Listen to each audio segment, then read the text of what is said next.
I only needed shelter. Yeah. But this forgotten shop already knew my family. No savings, no address, no family to call, just a canvas waitress apron and 18 pound 23 she had hidden inside its double-stitched hem. And with that money, she bought a tin soldier casting shop abandoned outside Lancaster in Lancaster County, Pennsylvania, where county maps had stopped naming it in 1961. The roof sagged above the melting room. Rain had rotted the sill beneath the door. The county condemned it on October 3, 2022, with demolition planned for the coming spring. But under its cast-iron lead vat waited a sunken lockbox, sealed beneath a cedar disc for more than 60 years, holding money, a ledger, and a story that would alter the shape of her life. Before we continue, if stories like this mean something to you, hit subscribe, and tell us in the comments where you're watching from. We love seeing how far these stories travel. Alice at Mercer had been leaving her whole life without knowing it. As a child in York, she learned which floorboards complained, which cupboard door could be closed without a click, and how to finish homework beneath a blanket after the hall light went dark. Her mother worked mornings at a laundry and evenings at a pharmacy, returning with wrists reddened by soap and a silence too tired to defend either of them. Her father had vanished before Alice could remember his voice. In the one photograph she owned, he stood beside a delivery truck with his hand raised against the sun. Her mother kept it behind the flour tin, not framed, as though even paper could provoke an argument. The safe place was her grandfather Elias Mercer's basement on Saturdays. He wore a brown cardigan buttoned wrong at the bottom and kept his pewter ingots in a biscuit tin marked buttons. Alice would set split molds on the scarred bench while he warmed them near a hot plate, never directly over flame. He taught her to skim gray dross from the alloy, to hold the ladle low, and to pour in one patient stream until the sprue filled bright and round. After cooling, they opened the mold and lifted out tiny drummers, cavalrymen, and nurses with unfinished faces. Elias trimmed each seam with a triangular file. Alice painted the coats, first with trembling hands, then with strokes so fine he began leaving the eyes to her. Metal remembers every hurried hand, he told her. She understood that he was not speaking only of pewter. A careless movement remained in the finished thing, even when no one else knew where to look. He died in March of her 17th year, after a winter illness that narrowed him by degrees. By the time Alice returned from the funeral, his landlord had cleared the basement. The molds, ladles, files, paint tins, and biscuit box were gone to an auction house no one could name. She kept only one infantryman with a bent bayonet carried home in her coat pocket. Her stepfather, Warren Pike, entered rooms without sound and controlled them without raising his voice. He counted groceries, measured gasoline, and watched the clock above the stove while Alice ate. He never struck her. He only stood too close, removed doors from hinges when privacy displeased him, and emptied the jar where she kept waitressing tips. The house smelled of stale beer and the lemon polish he used every Sunday on a table nobody was allowed to touch. On November 14, 2022, Alice found the jar empty, except for a nickel pressed to the glass bottom. Warren sat at the table with her folded bills beneath his palm. Beside him lay her grandfather's bent soldier, which he had taken from her dresser and set upright in an ashtray. She reached for it. He closed his fingers around the figure and said, "Take your bag and leave before dawn, Alice." Her mother stood at the sink holding a blue cereal bowl. Water ran over its rim and onto her knuckles. She did not turn around. Alice waited for one word, then for the smallest movement of refusal. None came. She packed 2 shirts, socks, the apron, and a library card into a grocery sack. Before leaving, she took the soldier from the ashtray while Warren slept, though the damp bills remained in his pocket. For 6 weeks, she moved west and south by the price of a bus ticket. She slept 2 nights in the Harrisburg station beneath a timetable that fluttered whenever the doors opened, then in a church warming room in Lebanon where folding chairs were chained together. In Reading, she traded a breakfast shift for oatmeal and spent 3 nights inside a 24-hour laundromat, feeding 1 quarter into a dryer whenever the attendant looked her way. Her money fell from 18.73 to 11.08, then to 6.41. She walked the shoulder of Route 222 until sleet soaked her shoes and slept inside an unlocked baseball dugout near Ephrata, curled around the grocery sack.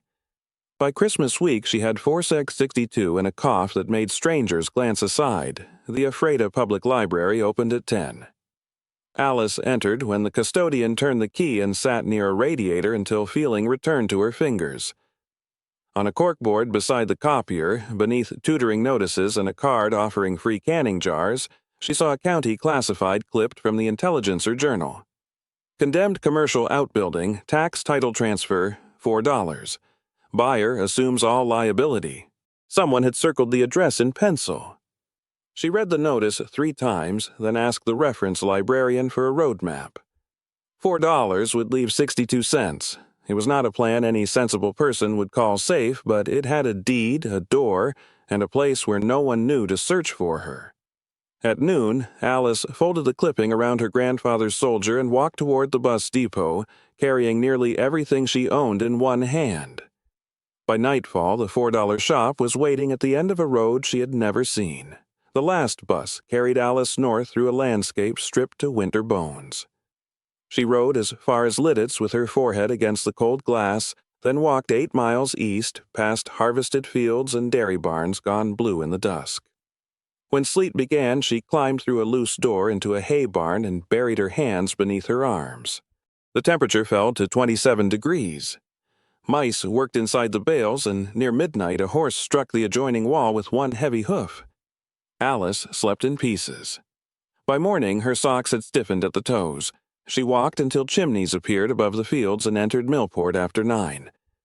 The village held Doris's Cup, Weaver Hardware, Stauffer Feed and Seed, a narrow barber shop with a red pole, and Zimmerman's Market, where oranges stood behind fogged glass. The transfer had to be completed in Lancaster, so she spent 35 cents on a local bus. The county clerk's office smelled of paper dust and wet wool. Alice waited beneath a clock that lost 1 minute every hour. At the counter sat a woman with silver hair braided tightly against her head. A burn scar crossed the base of her left thumb. Her brass nameplate read, Mrs. Ruth Bender, Deputy Clerk. Mrs. Bender unfolded the classified notice and looked at Alice's shoes. You understand the structure has been condemned. Yes, ma'am. You understand there's no electric service. Yes, ma'am. You understand the well has not been tested. Yes, ma'am. You understand the county will not repair, insure, or remove anything on that land. Yes, ma'am.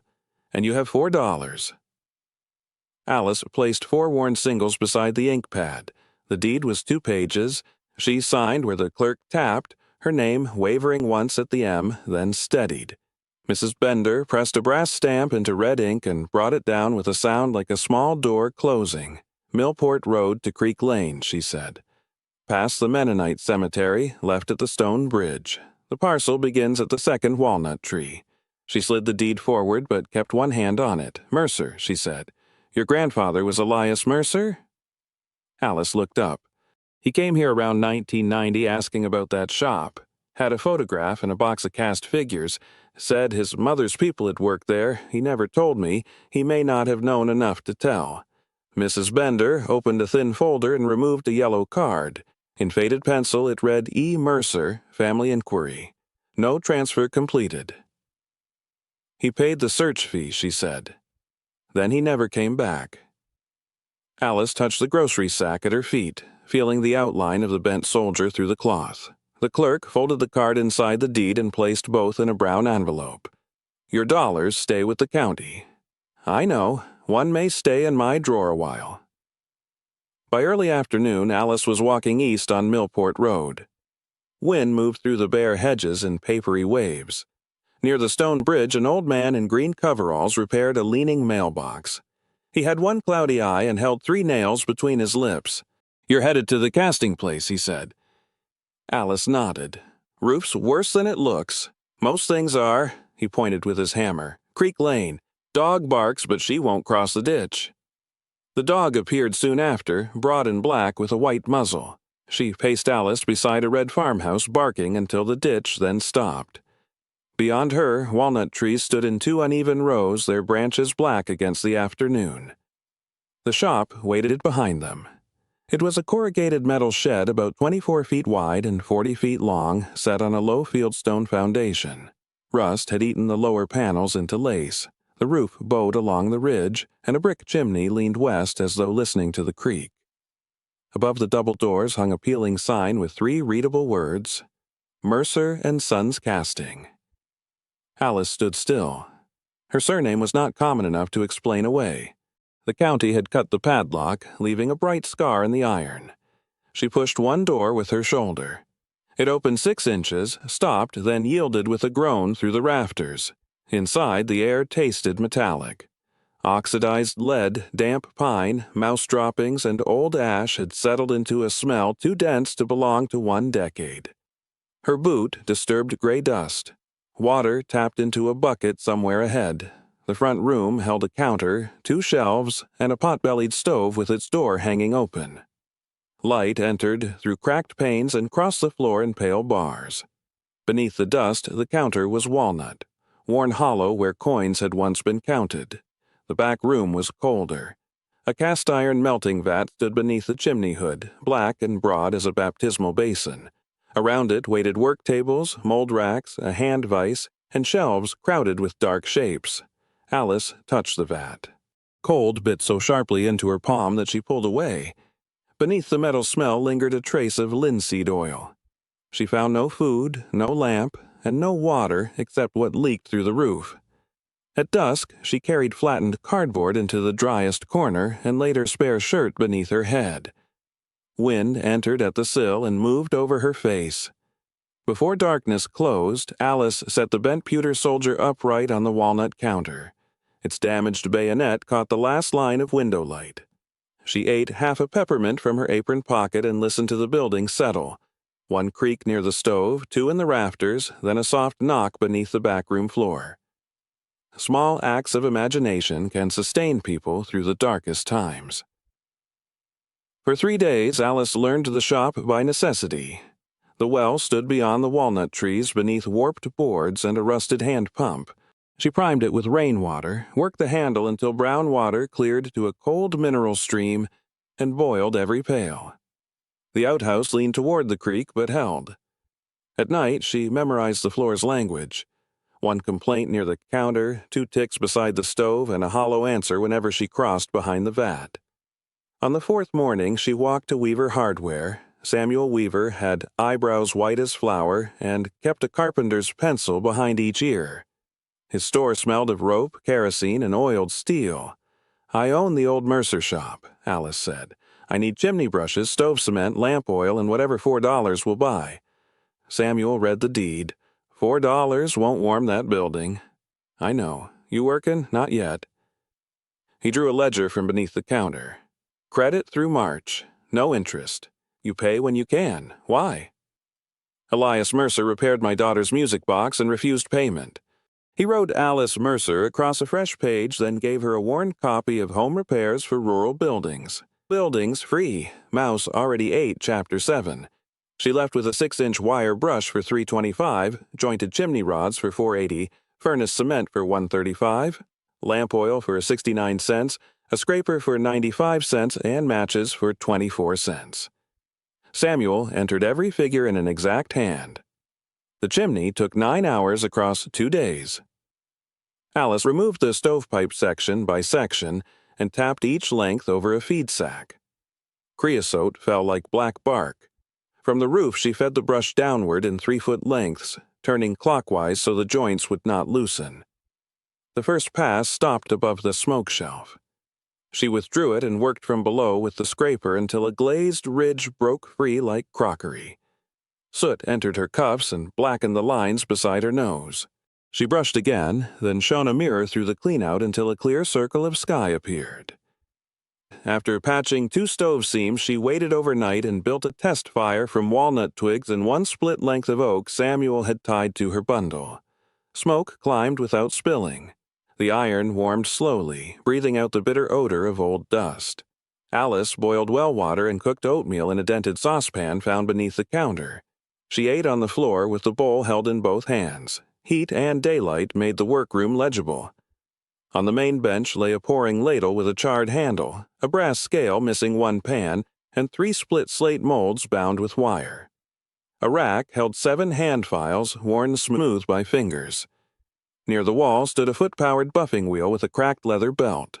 She found dried vermilion and Prussian blue, a jointed magnifying lens, and a tray divided into ranks for figures no longer there. She cleaned one object at a time. Nothing left the room until she understood its use. By afternoon, she had swept around the cast-iron vat. It sat in a brick cradle beneath the chimney hood, broad and black, its drain spout sealed by corrosion. The floor at its northern foot sounded different beneath the broom handle. The planks returned a fibrous thud. That place gave a short wooden knock. Alice tapped a grid through the packed dirt. The sound formed a circle beneath the vat. The iron would not move. Testing the cradle with a bar, she found a narrow seam of unmortared bricks on the north side. She removed 4 and numbered them in chalk. Behind the last was a lifting eye hidden by soot. Samuel lent her a chain hoist and a timber beam, making her promise not to stand beneath the load. She braced the beam across 2 joists, fixed the chain to the vat's rings, and pulled. Each stroke raised the iron less than an inch. The links clicked. Dust sifted from overhead. When the vat cleared its cradle, she swung it only far enough to settle on doubled oak blocks. Beneath it lay a cedar disc nearly 3 feet wide, its rim sealed with gray wax. There was no handle. Alice worked a putty knife around the edge, stopping whenever the wood began to split. The scent rose first, dry and resinous beneath decades of dirt. She fitted the iron bar through 2 recessed holes and lifted. A brick-lined cavity opened below. 3 oilcloth packages rested inside with a tin box and a sunken iron lockbox. Its lid bore the same marching soldier mark carved into Elias's oldest mold. Alice sat back. The creak moved beyond the wall. A walnut struck the roof and rolled through the gutter. She opened the smallest package first. It held 2 casting knives, sprue cutters, a steel burnisher, and a teacup-sized ladle, all greased before wrapping. The second contained pewter ingots stamped 92SN 7SB1CU, the ratio Elias used for crisp detail without brittle limbs. The third held 6 split molds: drummer, nurse, horse, baker, child with book, and a soldier carrying no weapon. The tin box contained paintbrushes wrapped in newspaper dated August 18, 1961, 3 cakes of pigment, and a cracked black ledger.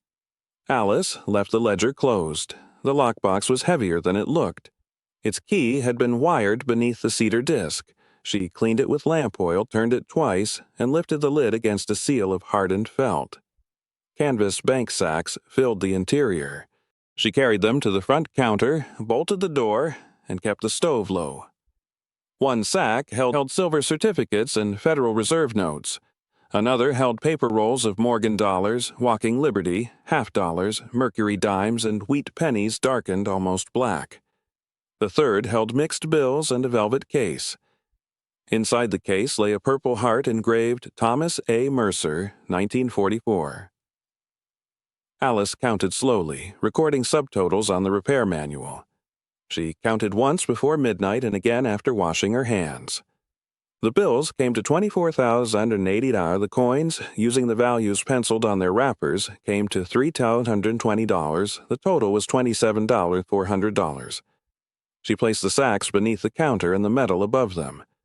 The money did not warm the shop or repair the roof. It sat there, exact and silent, while the stove settled into red coals. The ledger remained closed. Alice carried her blanket outside and walked to the creek. Ice held along the reeds, but the center moved darkly under the moon. She sat until cold entered her boots and watched the water accept every bare branch without keeping any of them. Behind her, one shop window glowed. Small acts of imagination can sustain people through the darkest times. At first light, Alice brought the ledger to the counter and opened it beside the stove.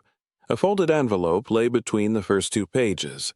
The paper had yellowed along its creases, but the handwriting stopped her before she touched it. Narrow capitals, a long descending tail on every Y, and numbers drawn with an open 4. Elias Mercer had written grocery lists that way. He had labeled every mold in the same careful hand. She opened the envelope with a casting knife. "My dear one, whoever you are, Dr. Helen Ward at St. Joseph's Hospital in Lancaster has told me that the growth in my liver cannot be removed. She has been honest, and I intend to be honest also. I have perhaps 4 months. This letter must do the work I delayed while I still believed there would be another winter. The shop began with Matthias Mercer, born near Reading in 1839, who learned white metal casting from a German tinsmith and came to Millport in 1868. His daughter, Clara Mercer, born here in 1878, kept the molds after his hands failed. Clara's son Jonathan, born in 1905, carried the trade through the Depression. His daughter Ruth, my mother, was born above the paint room in 1927 and left Pennsylvania after the war. I am Elias Mercer, born in Baltimore in 1946, and I returned too late to save what remained. The trade closed on October 12, 1961. For more than 30 years, this building has held only rain, mice, iron, and the memory of work. I came back after my mother died and found the county preparing to take the parcel. I paid what I could, searched the records, and hid what had survived where quick hands would not find it. Illness prevented my return. My uncle Thomas Mercer was killed in France during the Second World War. The medal in the box was sent to my grandmother. She never displayed it. She said sorrow did not need polishing. The money beneath the vat was not made by selling toys in the ordinary way. During the worst years, Jonathan traded soldiers, farm sets, and painted animals for flour, beans, coal, shoes, and medicine. He gave the goods to families whose children had begun to forget play. The ledger records each exchange. Many repaid him later. Some never could. He kept no account of debt, only of what had passed from one hand to another. Should you cast again, use clean pewter at 92 parts tin, 7 parts antimony, and 1 part copper. Warm the split molds to about 200 degrees before pouring, or the fingers will not fill. Bring the alloy to 450 degrees. Skim only the dull skin and pour within 20 seconds. Hold each mold closed for 1 full minute before opening. Never quench a figure, let the metal finish becoming itself. The tools are not an inheritance because they are old. They are an inheritance because hands can still use them. The money is the same. Spend it only where work can continue, shelter can be kept, or another person can stand upright for 1 more day. Behind the shop, near the creek, there is a stone marker cut with the soldier's mark. My mother said Clara placed it where the first casting shed stood. If it remains, clear the moss but do not move it. I do not know your name. I do not know whether you are family, buyer, trespasser, or someone who found a door standing open. I know only that you lifted the vat carefully enough to discover this letter. That is evidence enough for me. The house is not empty. It has been waiting. You are welcome here. Elias Jonathan Mercer, September 7, 1993. Alice read the letter twice. After the second reading, she flattened it with both palms, then folded it along the original creases, neither sharper nor looser than before. She returned it to the envelope and rested her hand over Elias's signature until the stove clicked behind her. She carried the ledger through the back door. Frost silvered the grass. Near the creek, wild grape had grown over a low fieldstone shape. Alice pulled the vines away and scraped moss with the edge of a cedar chip. A carved soldier emerged, no taller than her thumb, carrying an empty pack instead of a rifle. Beneath it, softened by weather, were the words, "First Fire, 1868. She left the stone where it stood. Back inside, Alice chose the smallest heirloom ladle. She cleaned its cup with fine sand, fitted a new wick through the hollow handle, and filled the bowl with lamp oil. It was not made to be a lamp, but it held the flame steadily. The light trembled across the ledger and caught the gold line on the old purple heart. Mrs. Bender had kept $1 in her drawer instead of treating Alice as a nuisance. Samuel Weaver had opened a credit page and placed a repair book in her hands. The librarian in Ephrata had brought a road map without asking why Alice's coat was wet. The old man beside the mailbox had warned her about the roof, then pointed her toward the correct lane. None of them had rescued her. Each had moved one obstacle far enough aside for her to take the next step herself. Before we go further, think of one small kindness someone once gave you when they could not have known how badly you needed it. Perhaps it was a meal, a ride, a patient answer, or a door held open longer than usual. Tell us about that kindness in the comments and let it be remembered there. That night, Alice wrapped the molds in clean cloth and placed them beside her blanket. The casting knives lay within reach, not for defense, but because Elias had kept them sharp. She slept with the letter beneath the bent soldier and the little ladle burning low until dawn. Snow came on December 2nd, 6 inches by noon, laying a white weight across the bowed roof. Alice read the roofing chapter 3 times beside the stove, tracing each diagram with a soot-darkened finger. The shop measured 24 by 40 feet, and the 2 roof slopes together required 24 squares of shingles once she allowed for waste. She calculated 8 rolls of felt and nearly 50 pounds of galvanized nails, then carried the figures to Samuel Weaver before she allowed herself to ask the price. Samuel studied the page, removed 1 carpenter's pencil from behind his ear, and corrected only her allowance at the ridge. "My brother used this," he said. He brought out a roofing hatchet with a square face and a worn leather grip. His brother had died 12 winters earlier. Samuel laid the tool across the counter as carefully as if it still belonged to the absent hand. The former roofer arrived the following morning. Amos Lapp was 73, narrow as a fence rail, and had 2 missing fingertips on his left hand. He inspected the rafters without speaking, then refused the folded bills Alice offered. "You'll need those for dry lumber." For 11 days they worked beneath a sky the color of unpolished tin. They lifted the sagging ridge with the screw jacks and fastened a sister rafter against the worst split, clamping new pine to old before driving carriage bolts through both. Amos snapped a chalk line across the felt and showed Alice how to set each shingle without letting its slots align with the course below. He drove roofing nails in 3 strokes, 1 to place, 1 to seat, 1 to finish flush. "That nail's proud." Set it again. Alice raised the hatchet. "Pull it. Start with a clean hole." On the 4th day, she slipped and skinned 1 shin against the ladder. On the 7th, wind tore an entire strip of felt from her hands and carried it into the walnut branches. They climbed down, recovered it, and began that section again. The last ridge cap went on December 14. Amos pressed it with his palm, looked along the straightened line, and climbed down without ceremony. That night, rain replaced the snow. Alice lay awake listening for the familiar drops. None came. January found damage the roof had hidden. The chimney's western face shed brick dust whenever Alice touched it. Several bricks had spalled to half their depth, and the mortar between them powdered beneath a nail. She dismantled the loose courses from the top down, marking each sound brick with chalk and lowering it in a bucket rather than throwing anything away. Samuel sold her hydraulic lime and fire clay on credit. She mixed 3 parts sharp sand to 1 part lime for the outer joints, then added fire clay in equal measure with the lime where the flue carried heat. Too much water made the mortar slump. Too little left it unable to bite the dampened brick. For 3 weeks the temperature remained in the 20s. Alice worked barehanded because gloves dulled her touch against the joints. Every 15 minutes her fingers went numb. She descended, held them near the stove until pain returned in bright pulses, then climbed again. On the north side she discovered a crack behind 2 courses and stitched it with brick ties bedded into fresh mortar. The final crown sloped outward 1/4 inch per foot so water would leave rather than enter.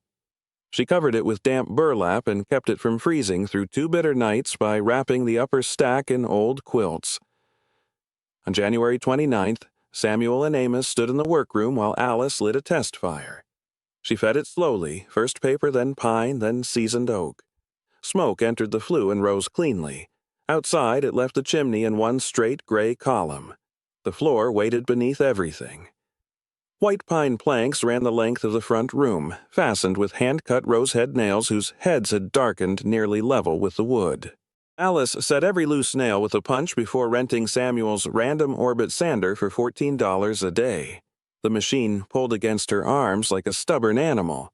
She made 3 passes, beginning with 80 grit to remove grime and lifted fibers, then 120 to erase the first scratches, and finally 220 along the grain. At the walls, she worked by hand, folding paper around a cork block so the corners would not become hollow. Dust coated the windows and settled inside her ears. One January morning, she switched on the sander and could not make herself move it. The sound filled the room without becoming work. Alice unplugged the cord, walked to the marsh, and sat beneath a sycamore. A great blue heron stood in the shallows with one leg hidden, patient enough to make stillness appear useful. Alice watched it until afternoon. She did no work that day. The next morning she returned, swept the floor twice, and warmed the oil tin near the stove. She laid 3 thin coats with a lint-free cloth, allowing each to enter the pine rather than pool above it. The final coat cured for 48 hours behind a rope stretched across the doorway. The boards changed slowly. What had appeared dark honey beneath the dust deepened toward mahogany, revealing saw marks, knots, and pale crescents where generations of boots had turned at the counter. Alice knelt near the stove and found one small burn in the shape of a star. She left it uncovered. February brought glass. Of the shop's 8 windows, 3 had no glass at all, 4 were cracked from corner to corner, and one held an original pane, dated in the county records to 1788, moved from an earlier structure when the shop was built. That pane bent the winter landscape gently at its center. Alice cleaned it with warm water and a linen cloth, then left every wave and bubble untouched. For the others, she removed the brittle putty with a heated chisel, working away from the muntins. She brushed the rabbets with linseed oil so the dry wood would not steal moisture from the new compound, then rolled DAP 33 glazing putty between her palms into narrow ropes. Each pane settled onto a thin bedding layer before she pressed in glazing points and drew the putty knife at a clean 45-degree angle.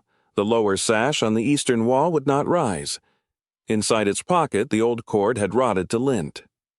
Alice threaded 1/4-inch cotton sash cord over the pulley and tied it to the iron counterweight with a figure-8 knot.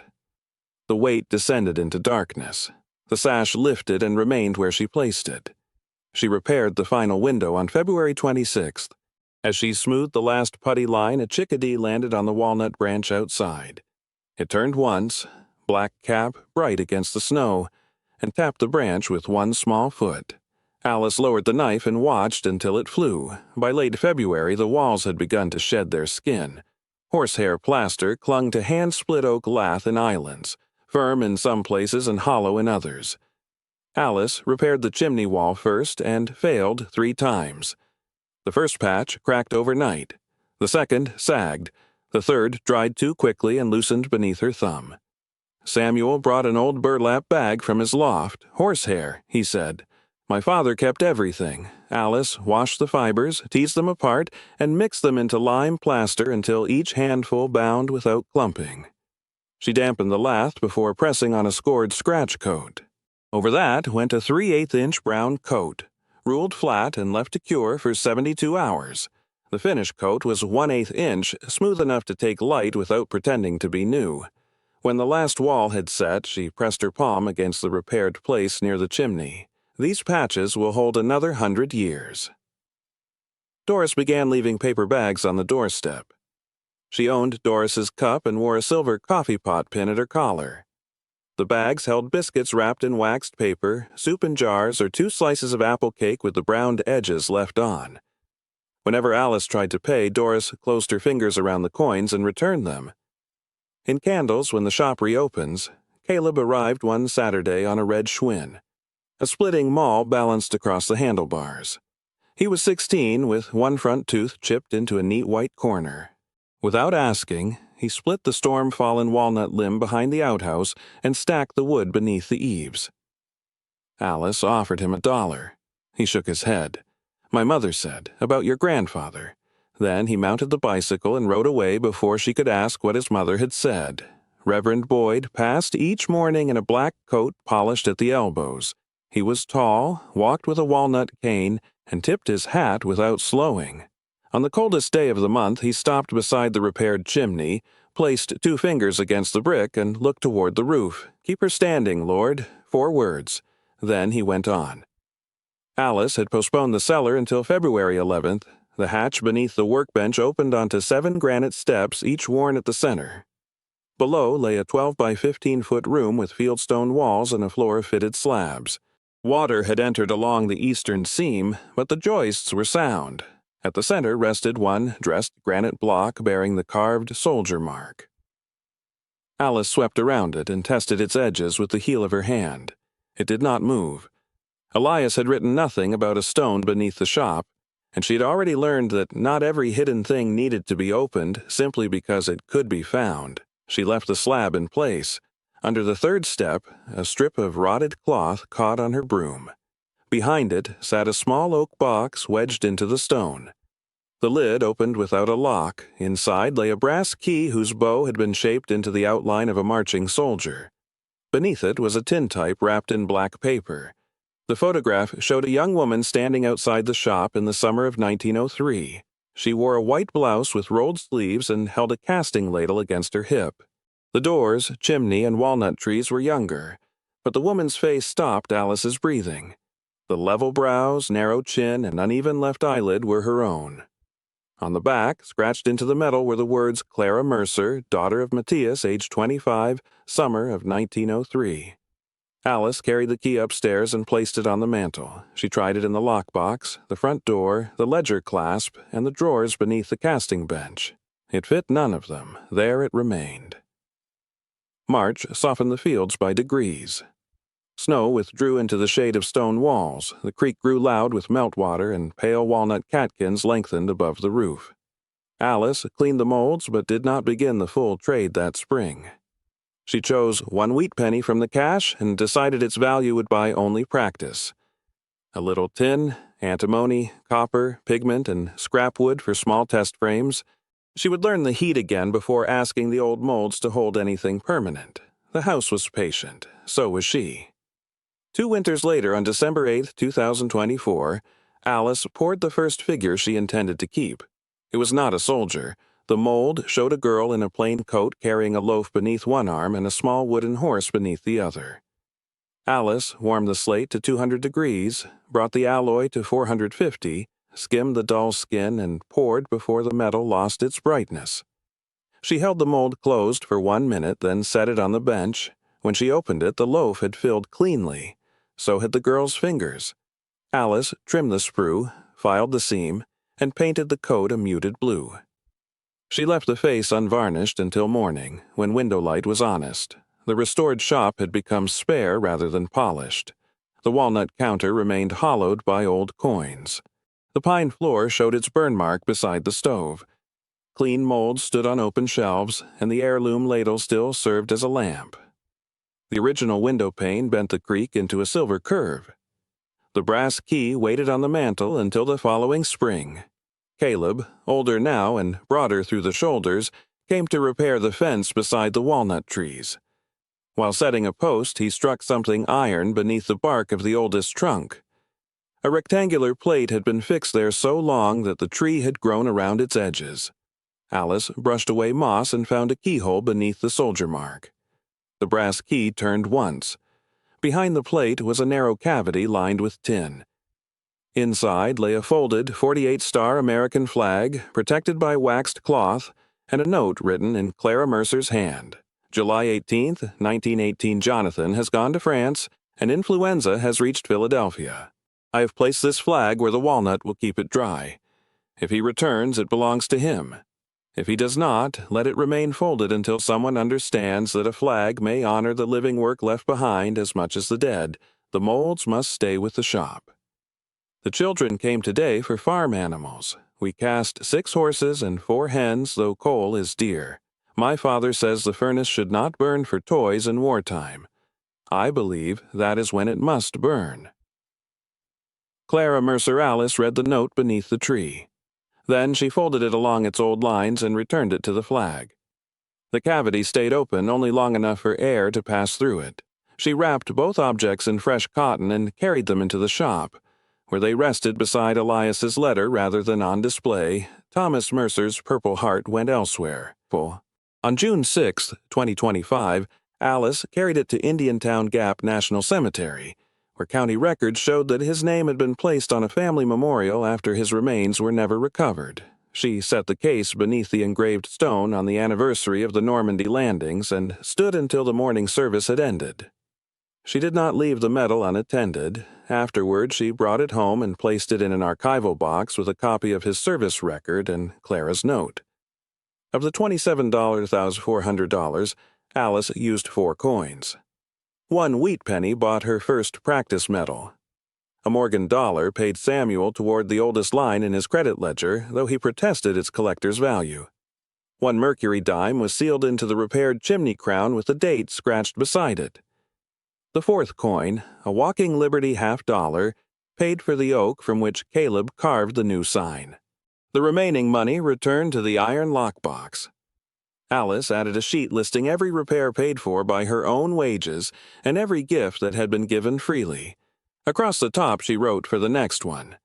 Then she lowered the box beneath the vat, replaced the cedar disc, and sealed the rim with fresh wax. The shop reopened without announcement. Doris pinned an index card to the cafe corkboard. Hand-cast pewter figures repairs accepted Saturdays, 9 to 3 Mercer casting shop, Creek Lane. The first week, 3 people came. One brought a broken nativity shepherd. Another asked for a pair of farm horses.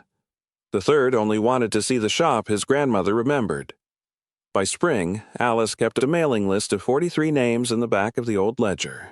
She made no catalog and promised no delivery dates. People waited because the figures were made slowly, and because waiting had become part of what they were buying. Caleb returned in October carrying a pine board under one arm.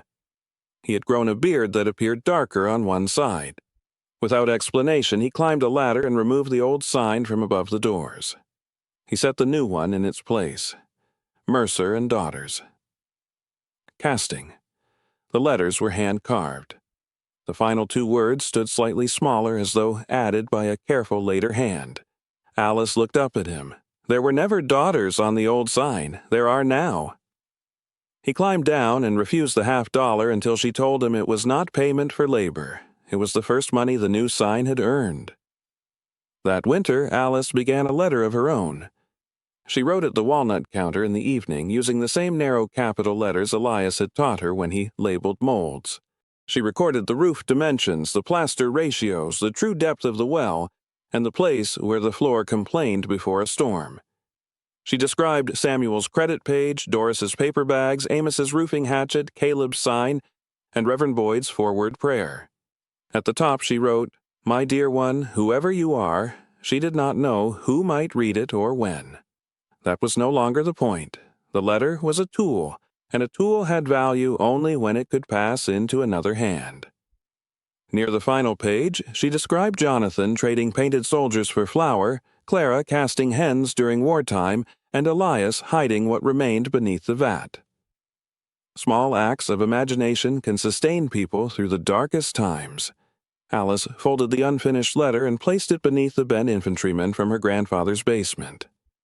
Outside, evening gathered over the creek. The repaired chimney released a narrow thread of smoke, and the Daughters sign moved once in the winter wind. A tin soldier casting shop waits. It has always waited. In Lancaster, Mrs. Bender still kept one of Alice's $4 in the back of her desk drawer. The bill lay beneath the yellow family inquiry card, flattened by years of county forms. Whenever a new clerk asked why it was there, she answered that some deeds required more than a stamp.